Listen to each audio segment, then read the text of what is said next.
Hi everybody, and welcome to today's Zoom drawing session, the very first class where I introduce you to the first couple of techniques on how to really draw the correct way that you can start to really see how you can turn whatever scribbles you've been doing maybe up to now to proper representations of what you're looking at and what maybe you could be thinking of in your head as well. So one of the reasons why people don't draw correctly, well, the main reason really, is that you really haven't got in touch with your visual memory properly. And that means because of that, you haven't considered whatever you're looking at, whether it's something like this here, that when we're sometimes looking at something like this and you want to try and draw it, we're not considering its measurements and how it's made and the distance it is from us and lots of different areas and etc. about it. And the thing is, you learn a lot of these things here and now. So it's not that you can't draw, it's just you haven't learned exactly how to do it yet. I was very blessed in that when I grew up, I just somehow seemed to have a handle on how to do these things myself. I wasn't even aware of how I actually did it properly until I sat down and really thought about it, and then that's when I started to write my book, which is you might see it here now. It's called You Too Can Draw, and it is available, I know, from Mentor Books. You can get it through them, and or you can get it from the National Gallery bookshop as well. They should have copies available. And if you can't get it on either of those places, you can contact me. I can always get copies for you as well. Back to drawing now.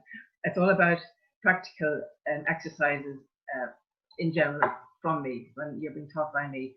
The very first exercise I like to do is I introduce you to a technique called contour drawing.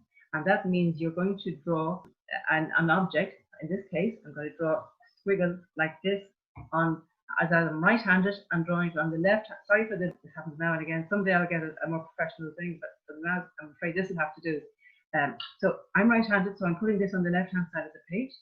The reason is that I am going to be drawing exactly this all the way down to the very end with my right hand. The reason I'm doing this is I want to show you that if you are looking at what you're drawing, while you are drawing it, you almost exactly copy it perfectly. Now, what I'm trying to get at is I want us to be able to use our bodies as well as our hands when we're learning how to draw.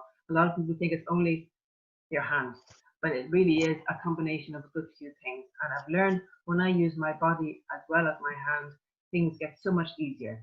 And the explanation of the contour drawing, the touch contour drawing that I do, there's a couple of different versions, is that when we do gestures like this or like this, we don't even think about it. This would be twin drawing, going the same direction, twin movement, same direction here. You see, mirror and twin. So I said to myself, if we can do this without even thinking, we don't realize really how creative our bodies already are. See? And if you want to have done that yourself, even a couple of times, see, you only think of it and you do it. So I said, well, if we can do this, this will show people that I want you to draw now on, if you're right-handed, draw on the left-hand side of the page, a squiggle, something like this. Don't make it too easy. You can see what I've done there. And if you're left-handed, draw on the right-hand side of the page. Give you a second just to do that. Shouldn't take you too long. Okay. And follow me first. I'll do this first. Sometimes I do what I call a dry run. I put the pencil aside and I use my hands to go down. So what I do is I put my finger, both my fingers here. This is about here and this is over here. And I'm going to say to this hand, I'm going to run it all the way down here. I'm going to say to this hand, like you just seen a minute ago, how one mirrors the other exactly when you think about it. I'm going to watch me do this here, here, and here. So the thing is, I am looking all the time at what I'm drawing, at what I'm actually going with my finger, going all the way down here, here, here. So that's what I call my dry run. Okay, so if you just try that first before you get your pencil out, you can maybe unmute the lady for a second. Since you're using both hands, you really need a little bit of tape to go on either side of the page. I often use magic tape, or you can use masking tape, anything like that at all. That might see how you get on there. And I'm just going to go ahead now, and I'm going to use my pencil now. This is the real exercise. So I put my pencil here, put my finger here. Now the only place I'm looking is this top of my finger of my left hand, and then I just say to this hand, do exactly what this hand is doing. And it's amazing, it'll just obey. And this shows you how accurate you can be drawing something when you're looking at it the whole time. Here we go. And go nice and slowly. Down, and you can move your body down as you move down. There we go, here. And down here. And down this way. And down this way to the very end. And the thing is, with this, all these exercises, we can do them again and again. So you could even put your pencil to a little bit to the right of where you were beforehand and practice the same thing again. I often encourage people to do this exercise a few times, and be careful. Don't just, I've done it once and I'll do it loads of times now. So give the same attention to every time. I can see where I made a mistake or I lost concentration a couple of times there. I'll do it one more time here. Here we go, around here, here, and around here, around this here. And sometimes it does help to talk to yourself while you're doing something like this. Nice and slowly. And there sometimes is a great temptation to look at the drawing hand while you're drawing, because you haven't done something like this ever before. But trust me that it really does work when you let it happen. And the more you do it, the more you practice something like this, of course, the better it gets.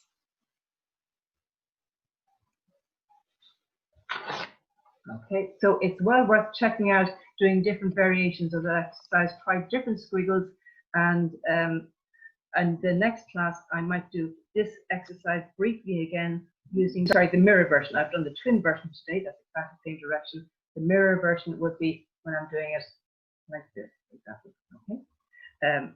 So are we okay to move on a little bit? Yeah, okay, we'll move on to the next exercise. These might seem kind of funny exercises, but these are the core things, starting really from scratch, that will so much help you get a handle on the very basics. And because if you don't have the basics, it's hard to do what you really want to do regarding drawing. Now, one of the things that are the most basic shape underneath a lot of figures and objects are round shapes, and I often use this round shape in my own rough drawings. I usually draw it very lightly underneath, so it'll give me something to start off from. In any drawings that I do, I never try to do a complex drawing at the very beginning. I let it all develop from very, very skeleton, basic ideas to the end product, which then could be quite complex. So to draw a basic circular shape easily, instead of you going to a great effort of going around like I'm going here now, as I said, I have an idea of how to draw a pretty decent circle. At this stage I should do, so that doesn't look too bad. But you can see how I went around just like this all by myself. But if I let my arm do it for me, I'll just turn this upside down so I can have a bit more space available to you. If I do two things, if I put an association in my head of a round shape, whether it's going to be a tennis ball, a basketball, the sun, a saucer, anything else, that can be up to you, as well as pretending to stir a pot of something. Now, we've all stirred something. We've all stirred something, and when we stir it, sorry about any of the blurriness there. we stir actually in pretty complete circles. You see the way that is just forming just like there in front? Pretty amazing how that happens. I'm going to do a bigger one. And if you have as well that idea of a round shape inside your head while you're doing it, keep that round. The more you think round, the more it will manifest that way on the page. Wow. Try that now yourself, okay? Think a round shape and pretend you're stirring anything, whether it's soup or coffee or tea. And I often rest my hand. Some people like to put the hand like this. I find that a bit harder to deal with. I often just rest my hand on the page while I'm doing something. It seems to be a little bit easier. So just do a couple more of those. And you don't have to do it just once. I encourage you to do it, go over and over and over. I'm doing them quite heavy just so you can see them here. As I say, when I start doing objects, I'll do an object in 1 minute now. Actually, when we finish this, there we go here. I'll do a few more.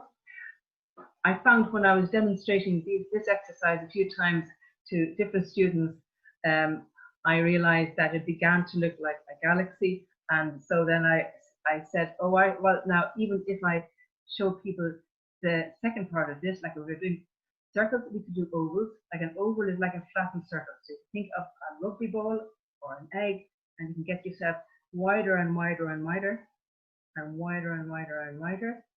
And the more you think of these shapes in your head, as well as stirring very wide pot in this case, it's amazing how this can be created in front of your eyes, instead of you having to laboriously go around and do it yourself. Okay, so then I found myself, as you can see here, creating lots of little Saturns and lots of different planets. Okay, and you could fill up your page in your own time doing something like that.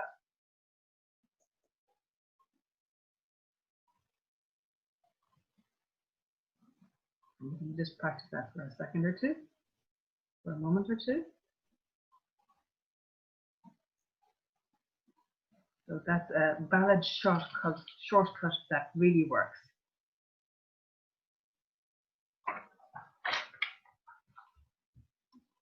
Yeah, okay. Excellent. Now, what we're going to do in a minute, we're going to draw an apple and shade it in. But because we haven't done shading, now is the time to correct that. And again, I want to show you how easy something like this can be, instead of maybe wondering if there's a right or a wrong way to shading. I often show people, first of all, oftentimes people would just do some shading just like this. And after a while, you probably would get an idea of, okay, I might have, I think maybe go a little bit closer.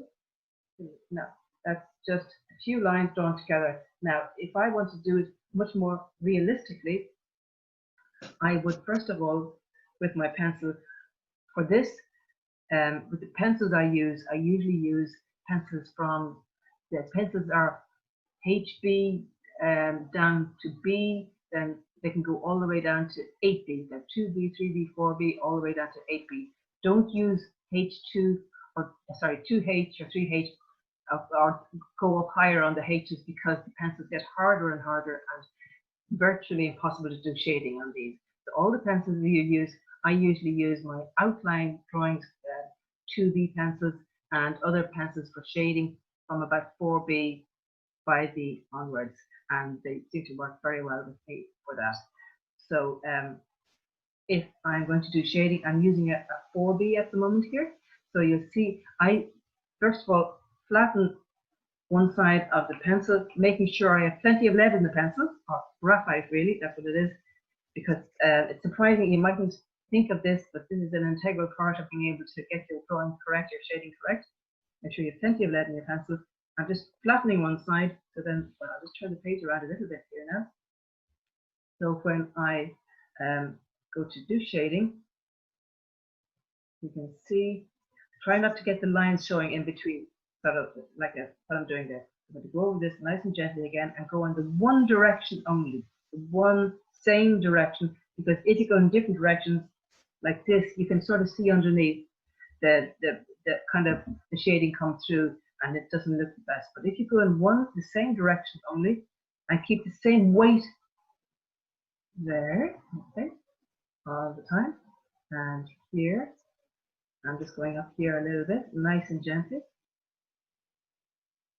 okay, and you can see you can cover a lot in a very short time, and you can see what I'm doing there. I'm just blending it, okay, to make it a bit softer. So give that a shot right now and see how you get on, and I'll show you another little bit of it in one moment. We'll show you a gradient.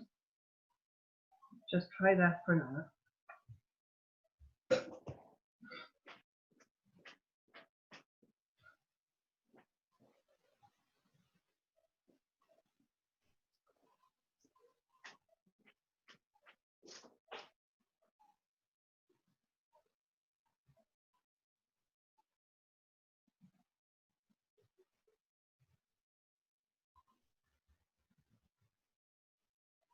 Okay, so hopefully you try that, see how you get on there.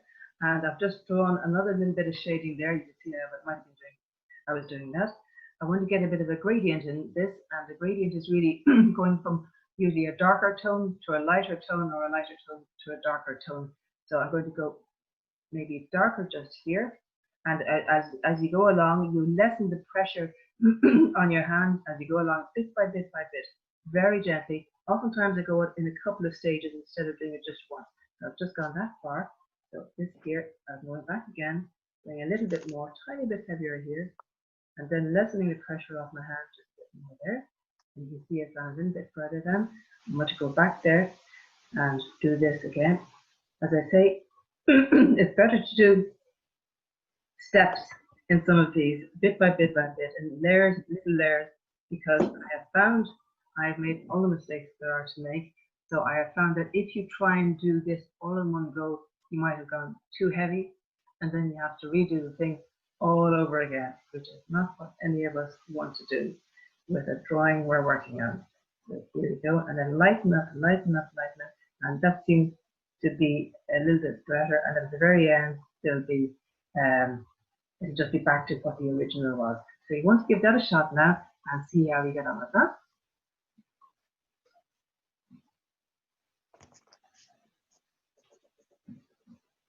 And some of these things might seem overly simple, but you mightn't have just thought of doing them this way.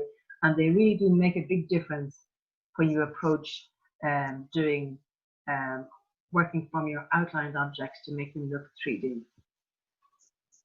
So now I'll show you, give a little demo of how I put together the two things that we've learned there now, the circle and the shading.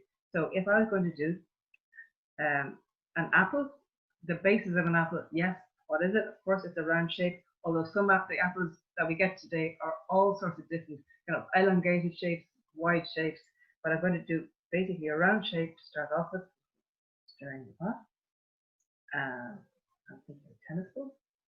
Once I get the basic round shape in there, then you can go over it with your hand with an arc like that here.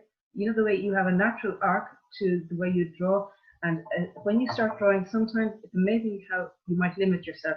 You think, well, the page is in this one area, I can't move the page this way or that way, but of course you can. And I always make things as easy for myself as I can when I'm drawing. You turn around the page so you have the same sort of arc. You go around here, and you go here, and you can go around this here to try and do that as well. And you can go finish that off.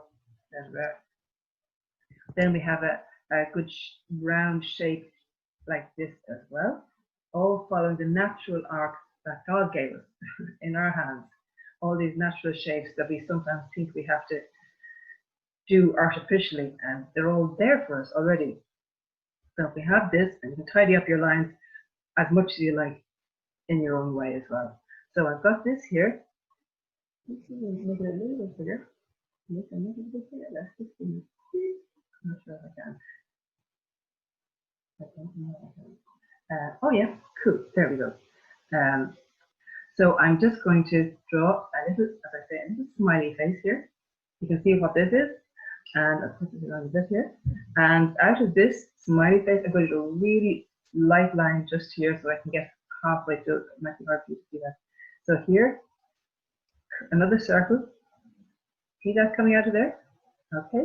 And I'm just going to here do an oval sort of shape here. You see what I've done there? So with this here, I'm going to draw lots of curved shapes here, and I'm going to do just round curved shape here, and a little curvy here. You see how that works there? So with this here, curve, it's all curves. You see how your hand goes like this, curve, just like this here, okay? And if we want, here's a little tip with the rubbers. These are the kind of rubbers I often buy, really soft rubbers, so I can take off little chunks out of them. If you ever want to make a correction in any of your drawings, you can see here, a little bit here, because this leaf is going through this here, it looks transparent, so you just rub that out a bit, and you rub this out here as well. You got that done, and now you can rub out that line up here. Remember to get rid of your temporary lighter lines after you have got your other stronger lines defined the way you want them. Okay, great. So now what we're going to do is going to put the shading into practice here. So again, I'm just going to get another piece of paper here. Oopsie doopsie. And I'm just going to again make sure I flatten one side of the pencil. And the way to hold your pencil in general when you're shading, I try to hold it this way instead of the usual this way you might hold your pencil. So this way means that you get more of the pencil graphite onto the page. Simple as that really. So I'm going to just cover the whole page here. No, I'm going to cover the whole apple. I'm going to cover the whole apple here with a cover shading here, all the way here, all the way here, and all the way across. And don't worry about going over the lines or any of that kind of stuff that you might have heard in your childhood and all these things. You can always rub them out later with your lovely rubbers. The rubbers I recommend, the soft rubbers, the ones that I showed you here. This is Milan pencil. I'm sorry, Milan rubber here. And I really like them. They're lovely and soft and very workable with. So that's one cover, blend, blend, blend, blend with the apple. And there's various different shadings, and I explain lots more about shading in my book, You Too Can Draw. And so if you get that, you'll see much more explanation on the names of different shading here. But for now, we're just going to do, you can see what I've done here. I've just still straight like shading here, but it's going in a kind of curve shape. Not going curving like this, I'm going just like this here. I'm going to then build up the gradient on the right hand side here. You can see I'm going lighter and lighter here. And I'm going to build up then again, like I did in the last little example over here, a little bit lighter here, a little bit darker here as well here, and going down here, and moving around this way here. And then I will do a bit of a blend here. You see how it's eventually taking kind of shape here. And then I will go over a few more times, and take your time doing this. Yeah, what you want is, you don't want just one color, one tone, and another tone. You want it to be going nice and gently from one tone to another, and you only really need to go about at the most halfway across your apple like this.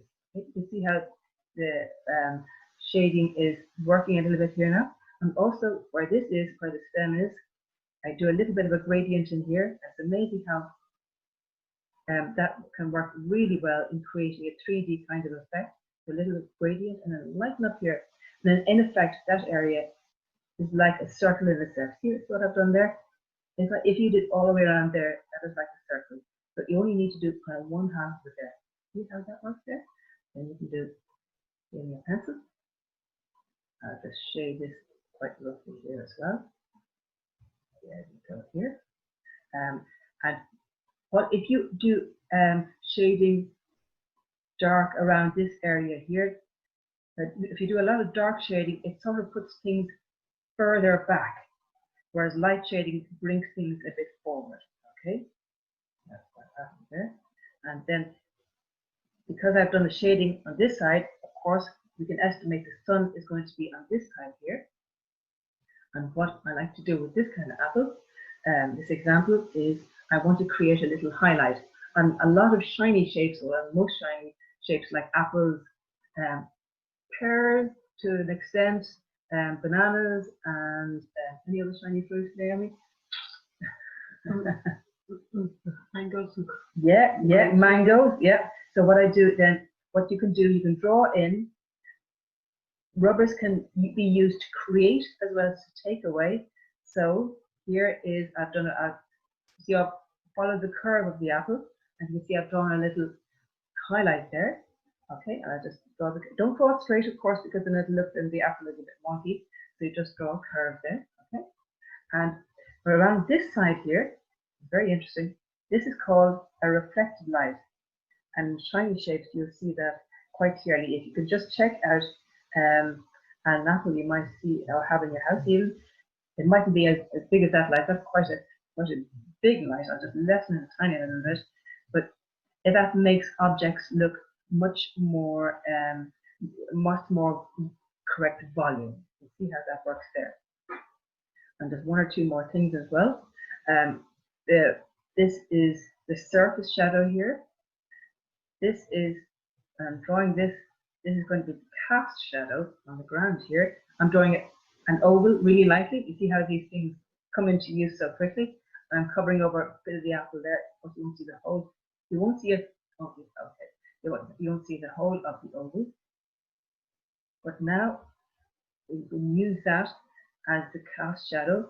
And oftentimes when you have a shadow like this, it's a little bit darker near your object, and it can get a little bit lighter, just like the gradient we're doing. You'd be amazed at how many times the gradient effect is used in realistic objects. You can see how that comes into play there. Yeah, it's coming into shape. And then last but not least, this under here, I'm drawing just a little dark area just around here, and that's called the dark crack. And so you can see how you can create something like this that looks very realistic when you follow all these particular guidelines as well. I'll just do this here, do this, and that as well. Now that all these extra little tips make all the difference. I often say that it's often the last 5% of a drawing that one would work on that pulls everything together at the end. So, okay.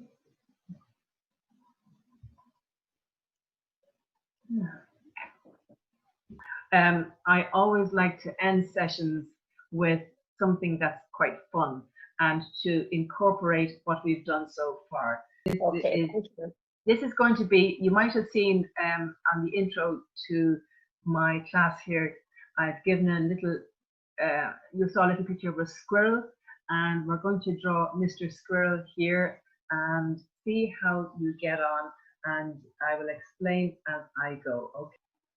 What I'm going to do first is do a kind of an oval. There's an oval like this here, and I'm angling it just a tiny little bit down. See that there? It's not, to me, I'll just draw it here. This is a horizontal line across my page here, for example.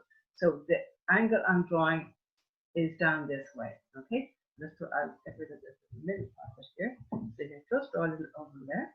Okay. Okay, cool.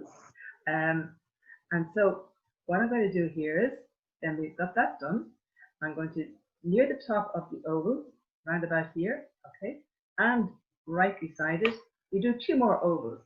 You can guess what these are going to be. Yes, they're going to be the eyes. Cool. So you can draw these, one slightly overlaps the other. You see the way I've done it there?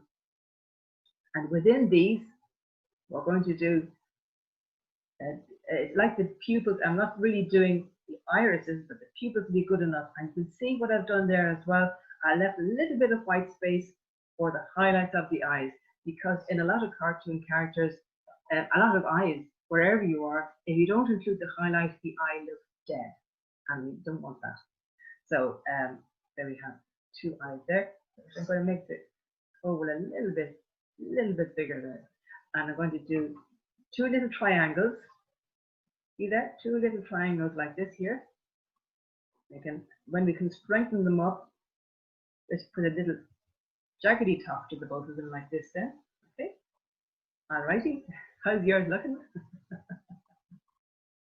And then And going to the very end, little nose like this here.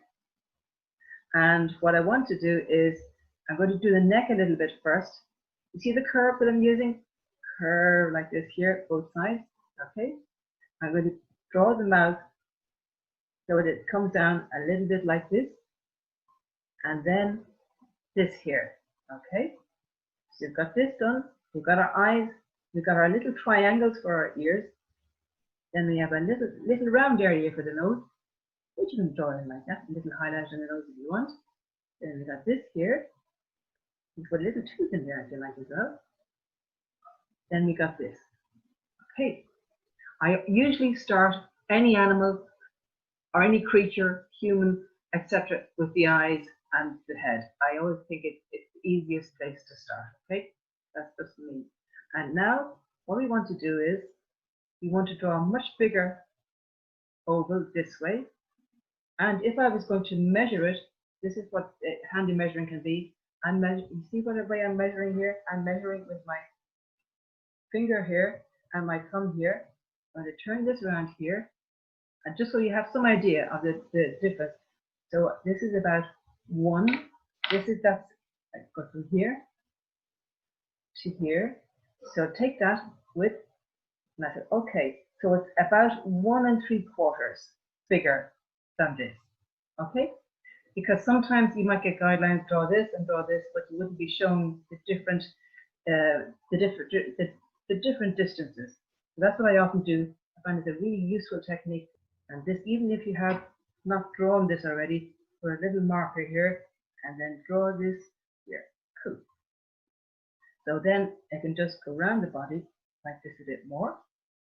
There we go. And then, okay, we've got a couple of other things to put in.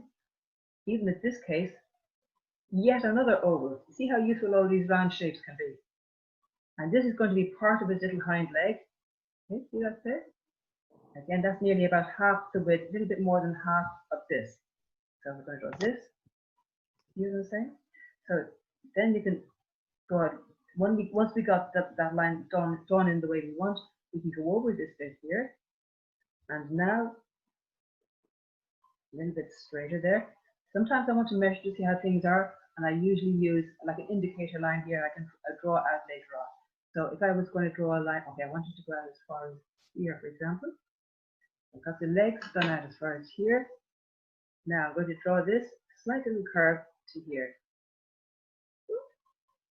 And then because we usually live in 3D land, we don't want to do the foot straight up. So then the next one is a little bit further in like this, you know. And because of this, well, that's going to be in here. There we go here. What's missing? I think we know what's missing here. I'll put that here. Pop a little smile. So what we want to do, we want to have him holding a little acorn, don't we? Now, how can we? So I'm going to come down from here. Think about the anatomy of these little creatures. No matter what cartoon you do, it's always based on something realistic. So I'm gently going to come down from here. So I'm just going to really start drawing it from here. But it's a good point to start from something you've already done. So come down from here, here, okay. And then the top part can mirror, or can be like a twin contour drawing of the top bit. Okay. Go here, here, 3 little sausages. See that there? Yeah. And I'm just going to draw this underneath. Oh my goodness, there's another oval. See how handy that is. Oftentimes in cartoons, 3 fingers are used instead of 4, and that's just to make things easier.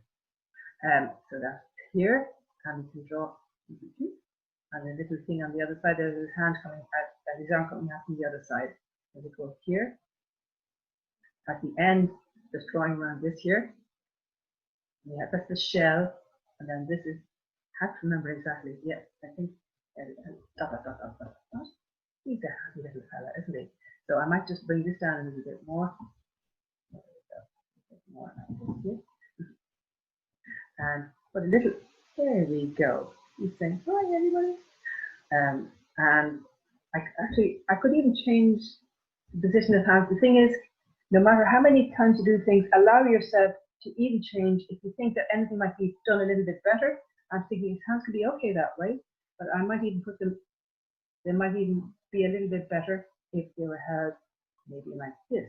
So it looks like he's grasping that a little bit better. What do you think? Do you think that may be a bit better? Maybe. Yeah, it might be a bit better. And then in your own time, you can do a little bit of shading, etc. So I just need a bit of shading up there. So there we go. And I'll just modify this area here. I try not to use the rubbers until I absolutely need them, because sometimes you can get bogged down and stop your flow of what you're doing if you use rubbers too often. The thing is, we make mistakes all the time, and that's what it's all about. Oh my goodness, I've just forgotten one big thing, and that's the tail. The tail, the brush. So now, to finish this off, it's like an S shape, just like a big capital S. So if I want to do, I'll do the back first of all, like this here, here. Yeah, that's there now. Now the other side, a lot of this is kind of shaggy. Here, shaggy, shaggy, shaggy, like this here. And just can end up like this.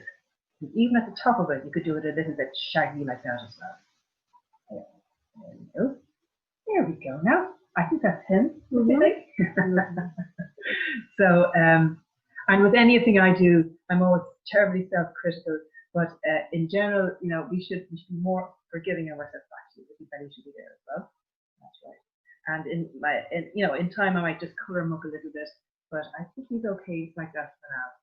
And I think that's where we might end for today. I'll put him a little bit around here so you can see him a bit more. There we go. Put them up this way. Yeah. So that, and then at the end of the day, you can just get rid of any of the extraneous lines that might have been there. Here. Might make his nose a little bit shorter. No, he's okay for the moment. A little bit shorter. Here. A little bit shorter. Yeah. Everything can be always modified, always improved. That's a little bit better now, isn't it? Yeah, a bit better. Okay, I think that is the end of today's class, and I do hope you enjoyed it. There is another second class tomorrow. Let's just check. Tomorrow's will be starting at 3 o'clock as well. I have a few different exercises that I also I will be showing you how to draw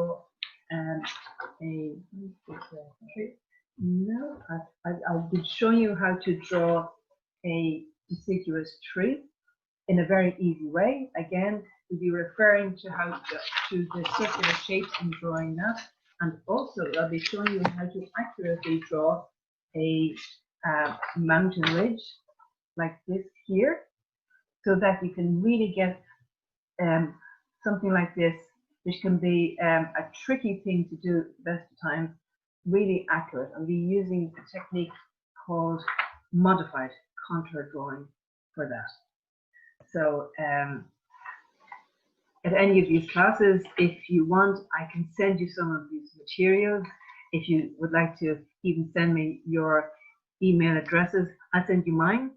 Mine is nic1.sedgwick@gmail.com. And thank you so much for joining in, and I hope to see you at the next class. Thank you and goodbye. Thanks.